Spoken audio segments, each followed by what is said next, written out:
বাংলাদেশের মোট জনসংখ্যার কত শতাংশ মানুষ আধুনিক চিকিৎসা সেবা থেকে বঞ্চিত, অথবা বাংলাদেশের মোট জনসংখ্যার কত শতাংশ মানুষের রোগ নিরাময়ের প্রধান অবলম্বন বিশ্বাস?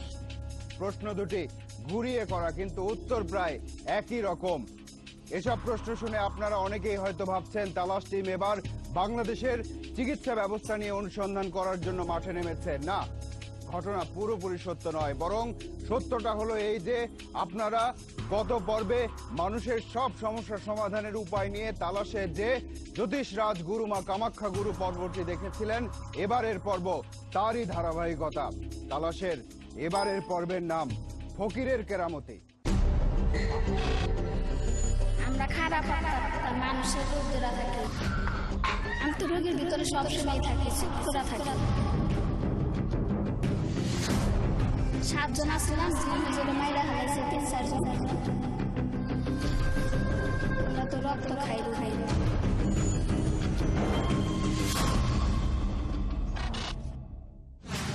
তালাশের এবারের পর্বে আপনারা বিভিন্ন অশরীরী উপস্থিতি এবং সেসবের প্রভাব দেখতে পারবেন। আধুনিক বিজ্ঞান এসব ঘটনা সম্পর্কে কি ব্যাখ্যা দেয় সেটা আমরা জানি না, কিন্তু ঘটনাগুলো পরিচিত। সে প্রসঙ্গে বিস্তারিতভাবে যাবার আগে গত পর্বের ঘটনাগুলোর দিকে কিছুটা নজর দেয়া যাক।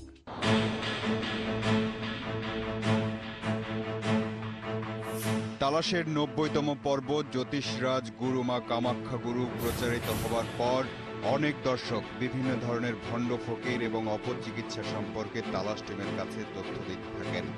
সেসব তথ্যে প্রতারণার রমরমা ব্যবসার খবর আছে মানুষের বিশ্বাসকে পুঁজি করে নিজের আখের গুছিয়ে নেয়ার তথ্য।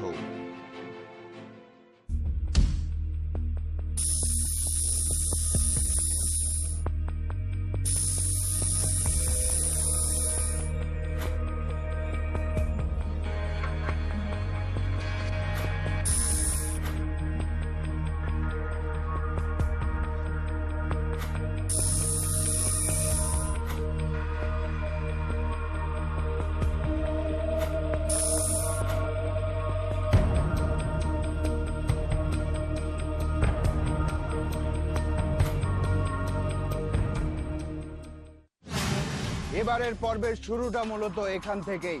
দুটি বিশেষ ঘটনার দিকে আমাদের দৃষ্টি এবার। ঘটনা দুটিতেই কিছু মানুষের মধ্যে অস্বাভাবিক কিছুর অস্তিত্ব আছে বলে সন্দেহ করছে সংশ্লিষ্টরা। এবার শুরু করা যাক তাহলে, কারণ এসব ঘটনায় হয়তো আমাদের অন্য ঘটনার পথ দেখাবে। আয়ুব আলীর বাড়ি। স্থানীয়রা এই পরিবারের লোকজনকে একটু ভিন্ন চোখে দেখে। সবার ধারণা এই বাড়ির সবার উপর কিছু আছর করে আছে।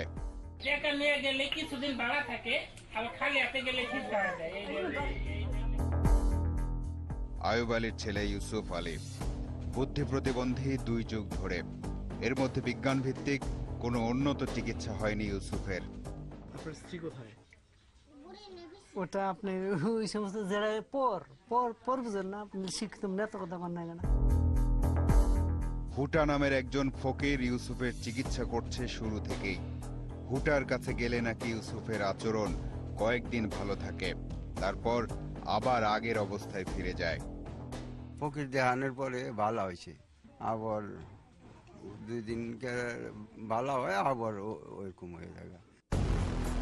নাসরিন আয়ুব আলীর মেয়ে, তার মধ্যেও নাকি এমন কিছু আছে যা তার শারীরিক সমস্যা তৈরি করছে। ওর মেয়েরা অসুখ বানায় দিয়ে দেয় যাতে বারে আমার কাছে আসতে পারে। হাফেজ ইদ্রিস আলীর বাড়ি। ইদ্রিস আলীর 7 ছেলে 1 মেয়ে।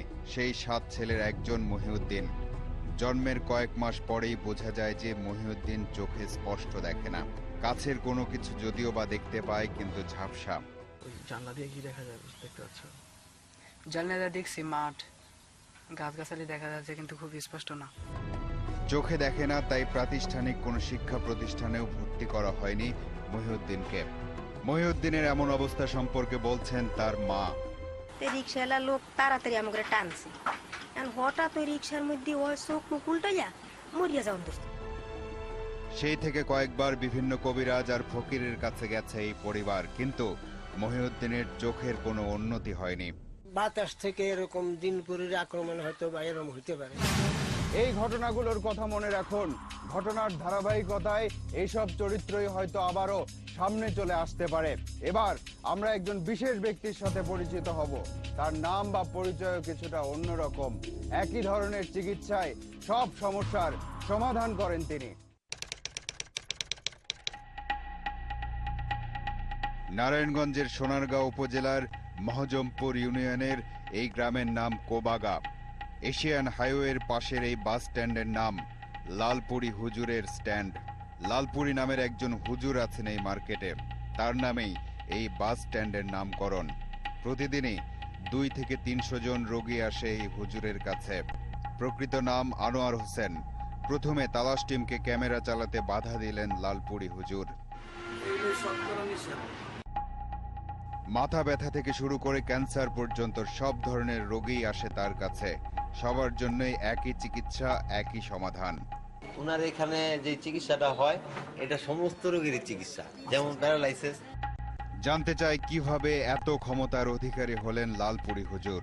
এই লালপুরি হুজুরের লোকের স্বপ্নে সাক্ষাৎ হয়। এই সাক্ষাতে যখন বেড়ে না উঠে যায় চিল্লাই আমার কইতাম যে আমি লালপুরি হুজুর। শতকরা 80% মাসে জানতো লালপুরিয়ে ধরছে। স্বপ্নে মানুষ কত কিছু পায়। এবার আমরা এই লালপুরি হুজুরের চিকিৎসা পদ্ধতি দেখতে চাই আরো ভালোভাবে। আমাদের নিজেদের একজন রোগী আছে, তার সমস্যারও তো সমাধান করা দরকার। লালপুরি হুজুরের চিকিৎসা পদ্ধতি দেখতে ছদ্মবেশে তালাশ টিমের কয়েকজন বেশ কয়েকদিন সেখানে থাকলো। এই মার্কেটে হুজুরের 4টা দোকান আছে। 2টার মধ্যে হুজুরের রোগীরা থাকে, আর 2টাতে হুজুরের তেল পড়া, পানি পড়া, ডাব, নকশা এগুলো বিক্রি হয়। প্রতিদিনই অনেক মানুষ আসে রোগ মুক্ত হতে। এত রোগী, তাই সিরিয়াল দিয়ে দেখাতে হয় এখানে। কয়েকজন রোগীর চিকিৎসা পদ্ধতি দেখুন এবার।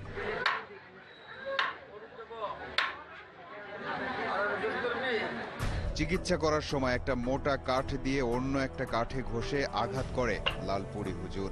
কাঠের আঘাত নাকি রোগীর মধ্যে থাকা বদ জিন আর ভূতের গায়ে লাগে, রোগী চিৎকার করে ওঠে। আপনারা যে কাঠে বাড়ি দেন, এইটার বিশেষত্বটা কি আসলে? এটা হলো এনে বাড়ি দিলে ওই যদি জিন থাকে লগে অনেক কান্না করে ওঠে, কয়েছে দাম গেছে। এবার রোগী সেজে তালাশ টিমের একজন গেল লালপুরি হুজুরের কাছে।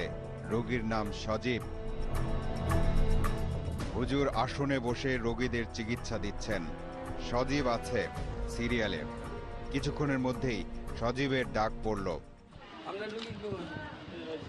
সজীব মাটিতে পড়ে যায়। হুজুর একটা সুতো দিয়ে শক্ত করে পায়ের একটা আঙ্গুল বাঁধে। শয়তান আছে।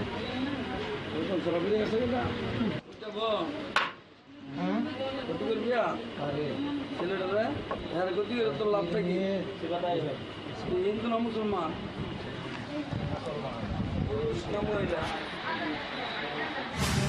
সজীবের তো আসলেই কোনো সমস্যা ছিল না, নাকি সমস্যা আগে থেকেই ছিল কিন্তু বোঝা যায়নি? এই লালপুরি হুজুরের কর্মকাণ্ড দেখতে দেখতে একজন জিন হুজুরের খবর এলো আমাদের কাছে। সেই জিন হুজুরকে দেখার লোভও সামলাতে পারলো না তালাশ টিম। রাজধানীর কামরাঙ্গীর চরের কুমিল্লা পাড়া। এখানে একজন জিন হুজুর আছে যার নামে এই গলির নাম হয়ে গেছে। ঢাকা এবং ঢাকার বাইরে থেকে বিভিন্ন ধরনের রোগী আসে জিন হুজুরের কাছে। মাথা ব্যথা থেকে শুরু করে আরো জটিল সমস্যা পর্যন্ত। কারো বিয়ে না হলে হুজুরের দোয়ায় নাকি তার বিয়ে হয়ে যায় দ্রুত। এই মহিলা একজন বিয়ের ঘটক। নিয়মিত জিন হুজুরের কাছে আসেন, কিন্তু তার নিজের জন্য নয়। নানা কারণে যেসব মেয়েদের বিয়ে ভেঙে যায়, সেসব মেয়েদের বিয়ে যেন দ্রুত হয়ে যায়, সেজন্য হুজুরের কাছে তদবির নিতে আসেন এখানে। দেখার মতো মেয়ে কেউ দেখে না, এরকম অবস্থা। তার মনের কাছে আসলাম পরে তদবির, এখন 3টা প্রপোজাল আসছে। হুজুরের সাথে সাক্ষাৎ করতে হলে প্রথমে এই কক্ষ থেকে টোকেন নিতে হয়। হুজুরের শাগরেদরা টোকেনের সমস্যার কথা লিখে দেয়। আবার হুজুর দেখানোর পর যে তদবির লাগবে সেটাও এখান থেকেই দেয়া হয়। যেমন ধরেন আপনার মানুষের ব্যবসা বাণিজ্য অবনতি, স্বামী স্ত্রীর অমিল, তারপর জিনে ধরা, এই বাচ্চা কাচ্চা কান্না করে, মর্জি করে, পড়াশোনায় মন নেই, ওই সমস্ত বিষয় আর কি এখান থেকে তদবির দেওয়া হয়। এই মহিলা এসেছেন তার মেয়ের জন্য। কি সমস্যা? খায় না, তারপরে মাঝে মাঝে মেজাজ খারাপ করে, মাঝে মাঝে ভালো হয়, পেটে ব্যথা। এই রোগের চিকিৎসা নিশ্চয় জিন হুজুর নিজেই দিয়ে দেবেন, কিন্তু একজন মানুষ কিভাবে জিন হুজুর হয়ে যায় সেটা জানার আগ্রহ আছে আমাদের। নাসরিন, সজীব আর মহিউদ্দিনের কি অবস্থা হলো সেটাও তো জানা দরকার। গুনে গুনে 4 মিনিট পর আসছে। ইন্ডিপেন্ডেন্ট টেলিভিশন, 24 ঘন্টায় খবর।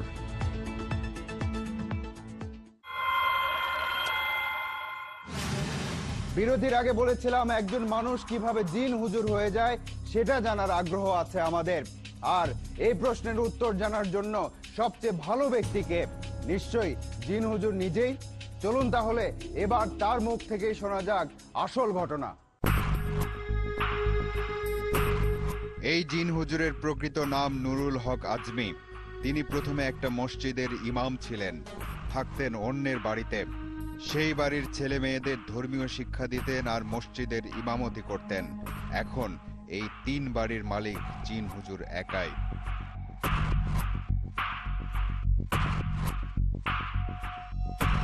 তালাশের ক্যামেরায় আনুষ্ঠানিকভাবে কথা বলতে চাইলেন না জিন হুজুর। হুজুরের ডানে বামে একজন করে সহযোগী বসে থাকেন। একজন সহযোগী রোগীর সাথে কথা বলেন, আরেকজন একটা আয়না নিয়ে বসে থাকেন। রোগীর সমস্যাগুলো নাকি এই আয়নায় দেখতে পারেন হুজুরের সহযোগী। অনেক অনুরোধের পর রোগীদের সাথে কথা বলার অনুমতি পাওয়া গেল। আমার বাইক না বাসা থেকে রাগ করে চলে গেছে, তো এই জন্য জানার জন্য কি বলতে পারবে, এই যে ক্লাসের ভেতরে থাকে একজন, ক্লাসের মাধ্যমে আর কি, জিনের মাধ্যমে আর কি বলেন। এসব রোগী প্রথমে 20 টাকার একটা টোকেন নিয়ে হুজুর পর্যন্ত যায় কয়েক ধাপে।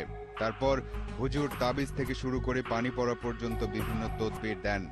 রোগী ভেদে এসব তদবিরের ফি হয়ে যায় 1000 থেকে 5000 টাকা পর্যন্ত। আবারও জিন হুজুরের কাছে ফিরে যাই। তিনি কিভাবে জিন হুজুর হয়ে উঠলেন সেটা শোনা যাক তার মুখ থেকে। সাগরের উপর স্বপ্ন দেখছি যে আমি চিকিৎসা করলে ভালো যাব। আমি বলে এত কিছু জানিও না, করিও না, তো কয় না আপনার আমার চিকিৎসা করেন। মাইকে আমার ফকির বানা লাগছে। এরপরে চিকিৎসা করছি, পরে 2টা ছেলে, পরে 2টা আর মরা নেই, এই 2টা আছে। তারপরে এরপরে আস্তে আস্তে কারামত বাড়তে আছে। ঝড়ে বক মরে, ফকিরের কারামত বাড়ে। ঝড়ে বক মরে, ফকিরের কেরামতি বাড়ে। অর্থাৎ কিছু মানুষের সমস্যার সমাধান হয়ে যায় আর জিন হুজুরের নাম ডাক আরো বেড়ে যায়। এমন হলে অনেক পরীক্ষা নিরীক্ষা আর খরচ করে আধুনিক চিকিৎসা নিতে কে যায় বলুন? সবার সামর্থ্য তো আর একরকম নয়। এবার ভুটা ফকিরের পালা। আবারও আয়ুব আলীর বাড়িতে ফিরে যাওয়া যাক। মাঝে অনেক বছর আয়ুব আলীর পরিবারের কারোর সাথে হুটা ফকিরের কোনো যোগাযোগ নেই।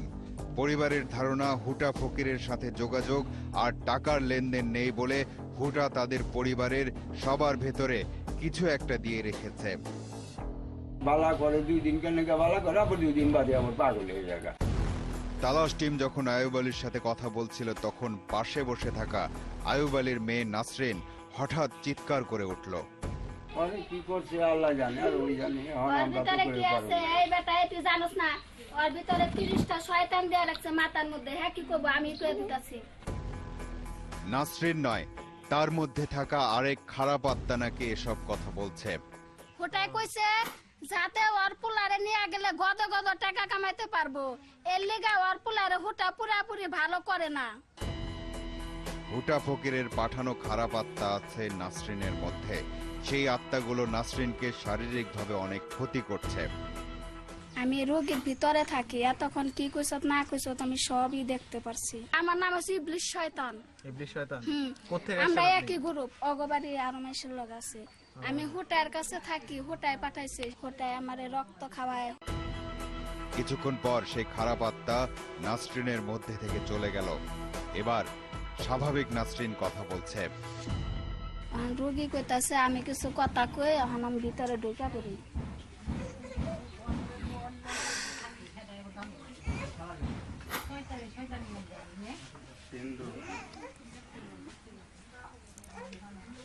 বুঝছে শয়তানের কথা কইছে। আবারও সেই খারাপ আত্মাকে আসতে বলল তালাশ টিম। মানে আত্মা তো এখন যদি কই তাহলে হাজির হয়ে যাবো গা। হাজির হয়ে যাবে, আনেন না আবার আনেন। আবার এনে শুনবেন। এই তুই হাজির হ, তোর কাছে কিছু কথা শুনবার চাইতাছে।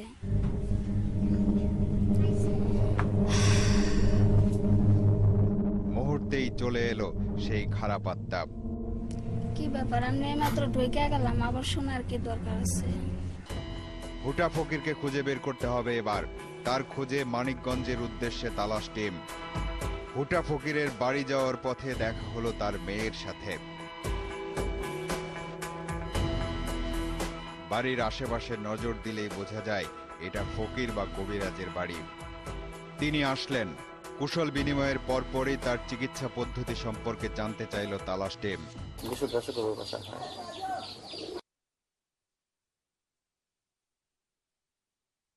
আর বেশিরভাগ হলো ওই উরুসের মধ্যেই বেশিরভাগ হয়। আলী হোসেন ওরফে হুটা ফকিরের মুখ থেকেই শোনা যাক আসলে তিনি কি কি সমস্যার সমাধান করেন। বাচ্চা টাচ্চা হয় নাকি বা চিনপতি ধরে সমস্যা। এত কিছু তিনি করেন কিভাবে শিখেছেন? এটা সফটওয়্যার মাধ্যমে। এবার জানতে চাই আয়ুব আলীর পরিবারকে আসলেই হুটা ফকির জিম্মি করে রেখেছে কিনা। এটা হলো ভুল কথা বাবা, এটা হলো ভুল কথা। তাহলে কি মানুষ করলে জন্ম নিয়ে মানুষের কোনো ক্ষতি করে কোনো লাভ হয় না। তালাশ টিমের ডাকেও তাহলে খারাপ আত্মা হাজির হয়। ওই খারাপ আত্মাকে তাহলে ভদ্রই বলতে হবে, সবার ডাকে সাড়া দেয়। শেষবারের মতো ওই লালপুরি হুজুরের কাছে যেতে চায়, কারণ সুস্থ স্বাভাবিক একজন মানুষ সজীবের ভেতরে যে জিনের অস্তিত্ব পাওয়া গেল সেটার তো একটা সুরাহা হওয়া দরকার। আবার মহিউদ্দিনের চোখও তো কে যেন আটকে রেখেছে। আবারও নারায়ণগঞ্জের সোনারগাঁয়ের লালপুরি হুজুরের কাছে ফিরে যাওয়া যাক। অনুষ্ঠানের শুরুর দিকে দেখা মহিউদ্দিনের কথা নিশ্চয় মনে আছে আপনাদের। মহিউদ্দিনকে তার বাবা হাফেজ ইদ্রিস নিয়ে গেছেন লালপুরি হুজুরের কাছে। চিকিৎসা শেষে কথা হলো তাদের সাথে। সমস্যা আমি চোখে একটু কম দেখি। হুজুর এই কথা বললো যে জিনেরা ওইটা বন্ধ করিয়া রাখছে। রোগ ব্যাধি এটা দেওয়ার মালিক যেমন আল্লাহ এবং নিরাময় করার মালিক আল্লাহ রাব্বুল আলামিন। এখানে জিনের কোনো হাত নেই। এবার তালাশ টিমের দুজন আসল পরিচয়ে আর দুজন রোগীর বেশে। রোগী আবারও সেই সজীব। সমস্যার সমাধান হয়নি এই অজুহাতে আবারও লালপুরি হুজুরের কাছে সজীব। বাইরে তালাশের ক্যামেরা। দ্বিতীয় ধাপের চিকিৎসা চলছে সজীবের। চিকিৎসা শেষে হুজুরের কাছে জানতে চায় এই রোগীর আসলে কি সমস্যা হয়েছে, কিন্তু ক্যামেরার সামনে হুজুরের কথা বদলে গেল। পাওয়া যায় নাই, পাওয়া গেলে নিজের খেয়াল থাকতো না। অথচ আগের বার চিকিৎসা করার সময় তো তিনি ভিন্ন কথা বলেছিলেন।